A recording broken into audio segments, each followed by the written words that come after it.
안녕하세요. 다산에듀의 이창선 교수입니다. 자, 이번 시간에는 제3단원 소방시설법의 시행 규칙에 대해서 같이 알아보도록 하겠습니다.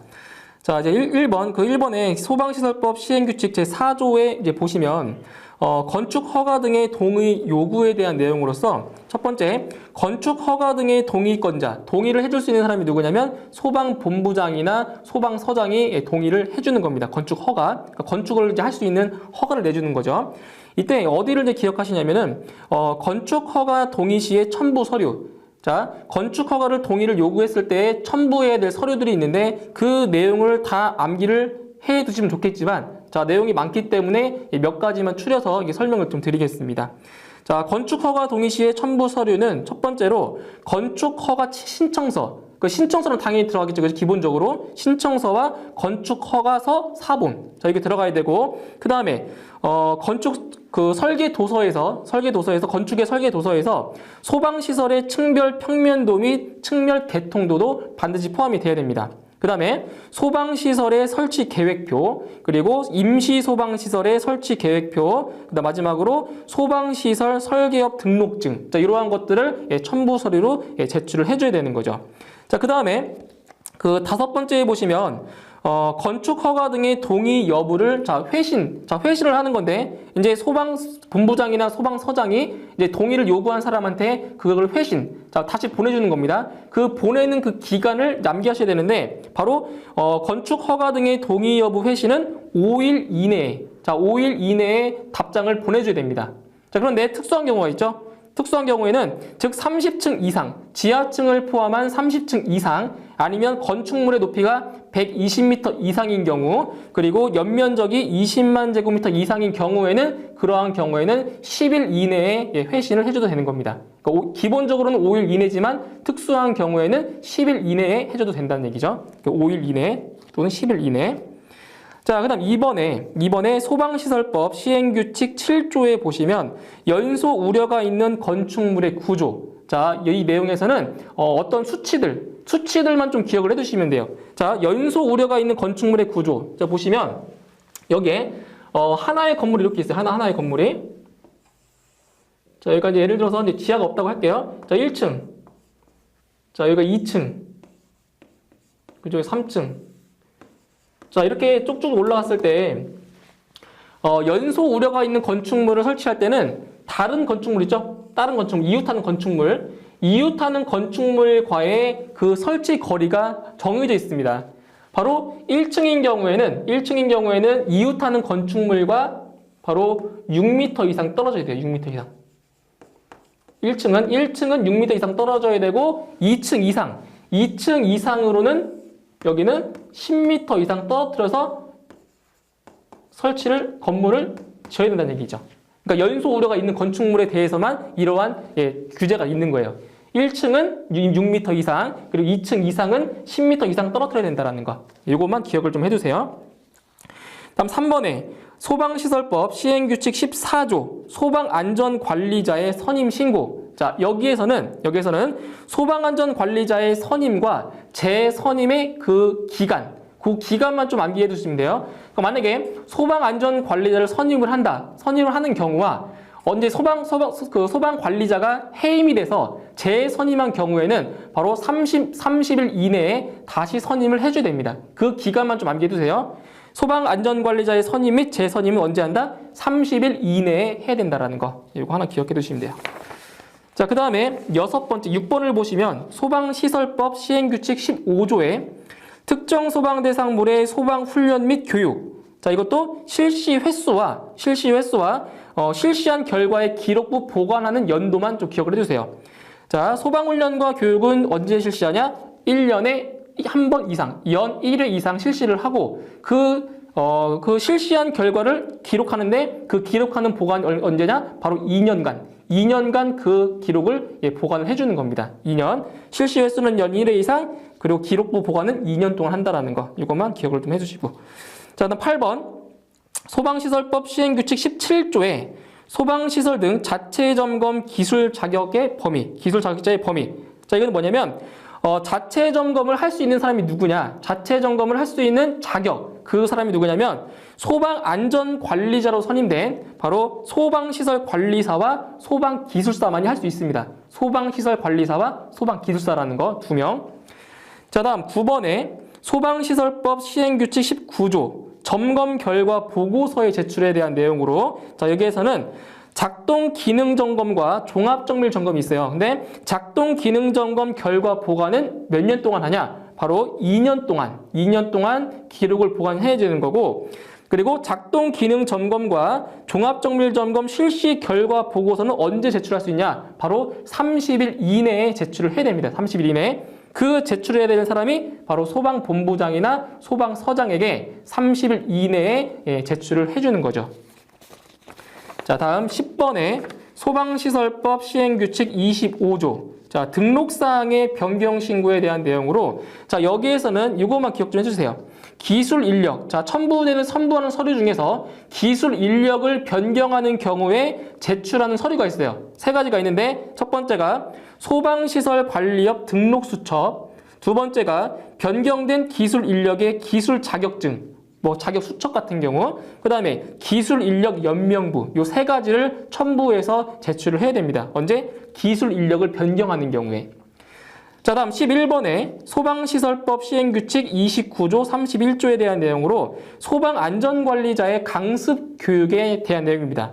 자, 여기에서는 소방안전관리자의 강습 교육을 누가 실시하냐? 바로 한국소방안전협회장이 실시를 하고, 그리고 그 강습 교육을 받기 위해서 그 실시를 공고하는 날짜가 언제냐면 바로 20일 전에 공고를 해야 됩니다. 20일 전에. 그 다음에 강사의 자격은 소방에 관한 학식과 경험이 풍부한 자 중에서 한국소방안전협회장이 위촉한 사람이 바로 그 교육을 할 수가 있다는 거죠. 그러니까 여기서 중요한 것은 실시 공고는 며칠 전에? 20일 전에 한다는 게 중요한 내용입니다. 20일 전에. 다음 12번에 소방시설법 시행규칙 36조는 소방안전관리자 및 소방안전관리 보조자의 실무 교육에 대한 내용인데, 자, 여기에서는 자, 실시 실무 교육을 언제 실시하냐? 바로 2년마다 1회 이상 실시한다라는 거. 다시, 자, 실무 교육입니다. 소방안전관리자 및 소방안전관리 보조자의 실무 교육은 언제 하냐? 바로 2년마다 1회 이상 실시를 합니다. 그리고 그 교육을 통보는 바로 10일 전에 한다라는 거죠. 자, 아까 말씀드린 거 있죠. 강습 교육은 20일 전에 통보를 해주지만 여기서 실무 교육 같은 경우는 10일 전에 통보를 해주는 거죠. 이런 걸 잘 구분하셔가지고 암기해 두셔야 돼요. 헷갈리기 때문에. 자, 그 다음에 13번에 소방시설법 시행규칙 별표 1에 대한 내용으로 이제 소방시설 등의 자체 점검에 대한 세부적인 내용이 나온 거예요.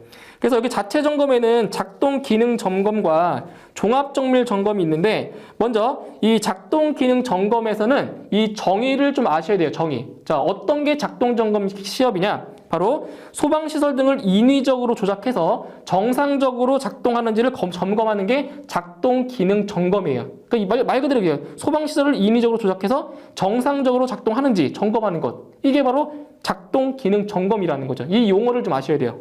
그 다음에 작동 기능 점검의 점검 횟수는 1년에 1회 이상 실시를 합니다. 1년에 1회 이상.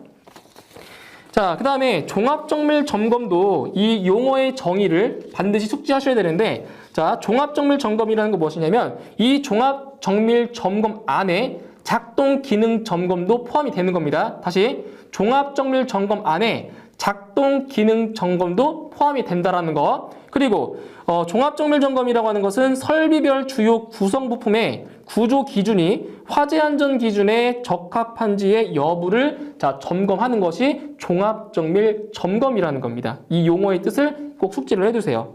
자, 그리고 종합정밀 점검에 해당하는 대상이 있는데 그 대상들을 다시 다 암기를 해주셔야 돼요. 자, 첫 번째로 스프링클러 설비가 설치된 연면적이 바로 5,000제곱미터 이상인 특정 소방 대상물이에요. 자, 단 아파트 같은 경우는 5,000제곱미터 이상이고 그 층수가 11층 이상인 것만 해당이 되는 거예요. 아파트 같은 경우 특수하게. 그 다음에 제연 설비가 설치된 터널, 그리고 공공기관 중 연면적이 1000제곱미터 이상인 것으로서 옥내 소화전 설비 또는 자동화재 탐지가 설치가 된 것. 지금 말씀드린 것들은 전부 다 종합정밀 점검 대상이 된다라는 거예요. 자, 그 다음에 종합정밀 점검을 점검할 수 있는 사람들이 있어요. 자격자. 누가 점검할 수 있냐? 첫 번째, 소방시설 관리업자, 소방시설 관리업자가 할 수가 있고, 그 다음에 소방안전 관리자로 선임된 사람 중에서 소방시설 관리사와 소방기술사가 점검을 할 수가 있습니다. 자, 그리고 점검 횟수. 자, 종합정밀 점검의 점검 횟수는 1년에 1회 이상 실시를 합니다. 자, 아까 말씀드렸지만 그 작동 기능 점검도 1년에 1회 이상이었죠. 이 종합정밀 점검도 마찬가지로 1년에 1회 이상 실시를 해줍니다. 이 수치들을 잘 기억을 해두셔야 돼요. 1년에 1회 이상. 자, 다음 14번에 소방시설법 시행규칙 별표 2에 보시면 소방시설 등의 자체 점검 시에 점검 인력의 배치 기준이 나와 있습니다. 자, 여기서는 자, 어떤 걸 기억하시냐면 점검 인력 한 단위가 하루 동안에 점검할 수 있는 특정 소방 대상물의 연면적이 나와 있습니다. 그러니까 하루에 그 검사할 수 있는 그 면적이 나와 있다는 거죠. 최대 면적. 자, 먼저 종합정밀 점검 같은 경우는 하루에 10,000제곱미터까지만 점검을 할 수가 있고, 그리고 작동 기능 점검 같은 경우는 12,000제곱미터까지 점검을 할 수가 있다라는 거예요. 규제를 준 거죠. 규제를 최대. 자, 그 다음에 15번에 소방시설법 시행규칙 별표 4에 보시면 과징금의 부과 기준에 대해 나와 있죠? 자, 내용을 보실게요.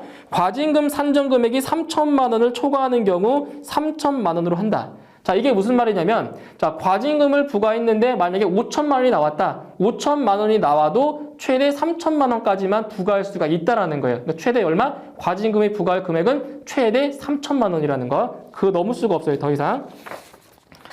자, 다음에 16번에 소방시설법 시행규칙 별표 5는 소방안전관리 업무의 강습 과목이 나와 있어요. 과목. 자, 지금 구분을 보시면 1급, 2급, 공공기관이 나와 있죠? 자, 그래서 시험에 실제 되었었던 게 바로 공공기관에서 문제가 나왔었는데, 이제 공공기관에 대한 강습 과목이 아닌 것, 이런 식으로 문제가 나온단 말이에요. 그래서 이 1급, 2급 공공기관에 해당하는 강습 과목을 한번 눈으로 쭉 보셔야 돼요. 그래서 시험에 나왔던 거는 공공기관 중에서 소방관계 법령, 그리고 응급처치 요령, 위험물 실무 이런 게 정답으로 나왔고, 오답으로 나왔던 거는 2급에 해당하는 소방학 개론이 오답으로 한번 나왔었습니다. 그래서 요거 각 구분마다 1급, 2급 공공기관 그 세 가지마다 해당하는 강습 과목을 암기를 해두셔야 됩니다. 자, 다음 18번에 소방시설법 시행규칙 별표 8은 행정처분에 대한 내용으로 그 첫 번째 소방시설 관리사에 대한 행정처분 기준은 시험에 나온 적이 없으니까 한번 눈으로만 보시고, 그 두 번째에 나온 거 있죠. 두 번째 소방시설 관리업에 대한 행정처분 기준은 시험에 자주 출제가 됐었어요. 자, 어떤 게 나왔었냐면 첫 번째로 거짓, 그 밖의 부정한 방법으로 소방시설 관리업을 등록한 경우, 이러한 경우에는 바로 1차에 바로 등록이 취소가 돼버려요. 1차에 2차, 3차 필요 없어요. 1차에 바로 등록이 취소가 돼버리는 아주 엄중한 그 처분이 되겠죠. 그 다음에 점검을 하지 않거나 거짓으로 한 경우, 자, 이러한 경우에는 1차 행정 기준이 바로 경고조치, 시정명령이 들어가게 되고, 이제 2차는 영업정지 3개월, 3차에서 등록 취소가 돼버리는 거예요.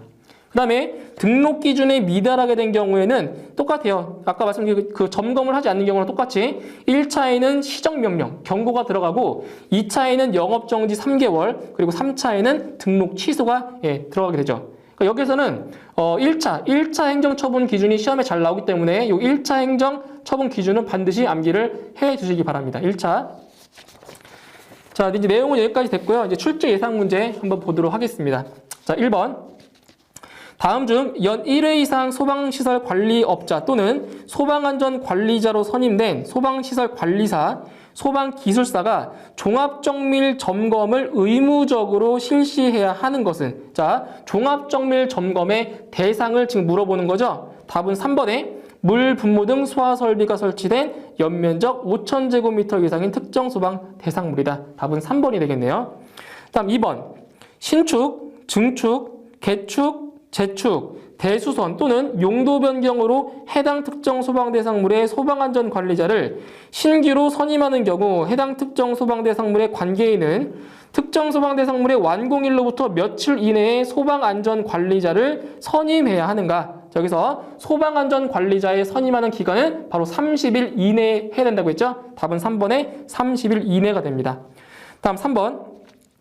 연소할 우려가 있는 구조에 대한 설명으로 다음 기억 니은에 들어갈 수치로 알맞은 것은, 자, 이거 아까 말씀드렸죠? 시행규칙 제7조에서 그 수치를 기억을 하라고 말씀드렸습니다. 자, 내용을 보시면 건축물 대장의 건축물 현황도에 표시된 대지 경계선 안에 둘 이상의 건축물이 있는 경우로서 각각의 건축물이 다른 건축물의 외벽으로부터 수평거리가 1층에 있어서는 몇 미터? 1층은 6미터, 그리고 2층 이상의 층에 있어서는 몇 미터? 10미터 이하이고 계구부가 다른 건축물을 향해서 설치된 구조를 말한다고 했습니다. 답은 2번에 6과 10이 되겠죠? 6미터, 10미터. 다음 4번. 소방안전관리 대상물의 관계인은 소방훈련과 교육을 실시한 때에는 그 실시 결과를 소방훈련, 교육 실시 결과 기록부에 기재하고 이를 몇 년간 보관해야 하는가? 바로 2년 동안 보관을 해야 되죠. 2년 동안. 답은 2번. 다음 5번. 소방본부장 또는 소방서장은 건축허가 등의 동의 요구 서류를 접수한 날부터 며칠 이내에 건축허가 등의 동의 여부를 회신해야 하는가? 단 허가 신청한 건축물 등의 연면적이 3만 제곱미터인 경우. 자, 이게 중요한 거죠. 자, 연면적이 3만 제곱미터다. 그렇기 때문에 5일과 10일 둘 중 두 개가 있는데 답은 5일이 됩니다. 5일. 왜냐하면 10일 이내에 해당하는 것은 연면적이 20만 제곱미터를 넘어야 되기 때문에 답은 1번에 5일이 되는 거죠. 5일. 그래서 이 면적을 잘 보셔야 돼요. 면적을. 20제곱미터가 넘지 않으면 5일. 20제곱미터가 넘으면 10일이에요. 10일. 다음 6번. 소방안전관리자에 대한 강습교육을 실시하고자 할 때 한국소방안전협회장은 강습교육 며칠 전까지 교육 실시에 관하여 필요한 사항을 공고해야 하는가? 여기서 강습교육은 20일 전에 공고를 해야 됩니다. 20일 전에. 답은 2번. 다음 7번. 소방시설 관리업자가 기술 인력을 변경해야 하는 경우 제출하지 않아도 되는 서류는? 자, 1번에 소방시설 관리업 등록 수처, 맞죠? 2번에 변경된 기술 인력의 기술 자격증, 맞죠? 3번에 기술 인력 연명부. 자, 1, 2, 3번은 맞는데 4번에 사업자 등록증 사부는 필요가 없죠? 답은 4번. 다음 8번.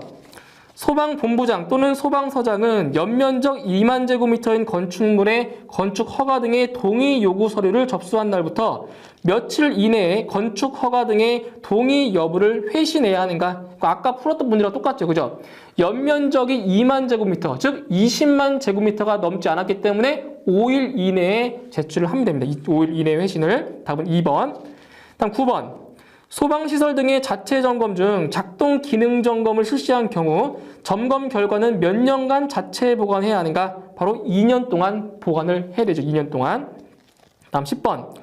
소방시설 관리업의 기술 인력으로 등록된 소방기술자가 받아야 하는 실무 교육의 주기 및 횟수는? 바로 실무 교육 같은 경우는 2년마다 1회 이상 실시를 합니다. 답은 3번. 다음 11번. 특정 소방 대상물의 관계인은 근무자 및 거주자에 대한 소방 훈련과 교육은 연 몇 회 이상 실시하는가? 바로 소방 훈련과 교육은 연 1회 이상 실시하죠. 답은 1번. 다음 12번. 작동기능 점검을 실시한 자는 작동기능 점검 실시 결과 보고서를 며칠 이내에 소방본부장 또는 소방서장에게 제출해야 하는가? 바로 작동기능 점검 실시 결과는 바로 30일 이내에 제출을 해야 되는 거죠. 답은 4번. 자, 다음 13번. 스프링클러 설비 또는 물분무 등 소화 설비가 설치된 연면적 5,000제곱미터 이상인 특정 소방 대상물에 대한 종합정밀 점검을 할 수 있는 자격자로 옳지 않은 것은? 즉 종합정밀 점검 자격으로 옳지 않은 거예요. 자, 1번에 소방시설 관리업자로 선임된 소방기술사, 맞죠? 2번에 소방안전관리자로 선임된 소방기술사, 맞죠? 3번에 소방안전관리자로 선임된 소방시설 관리사. 자, 맞네요. 그죠? 틀린 건 4번. 소방안전관리자로 선임된 기계, 전기 분야를 함께 취득한 소방설비 기사는 해당 사항이 안 되네요. 답은 4번. 자, 다음 14번. 종합정밀 점검의 경우 점검 인력 한 단위가 하루 동안 점검할 수 있는 특정 소방 대상물의 연면적 기준으로 오른 것은, 여기서 종합정밀 점검의 경우에는 바로 하루 동안에 10,000제곱미터까지 점검할 수가 있고, 그리고 작동 기능 점검 같은 경우는 12,000제곱미터까지 점검할 수가 있죠. 그럼 답은 2번에 10,000제곱미터가 되겠습니다. 다음 15번에 공공기관 소방 안전관리 업무의 강습 과목으로 해당되지 않는 것은, 자, 공공기관이에요. 공공기관.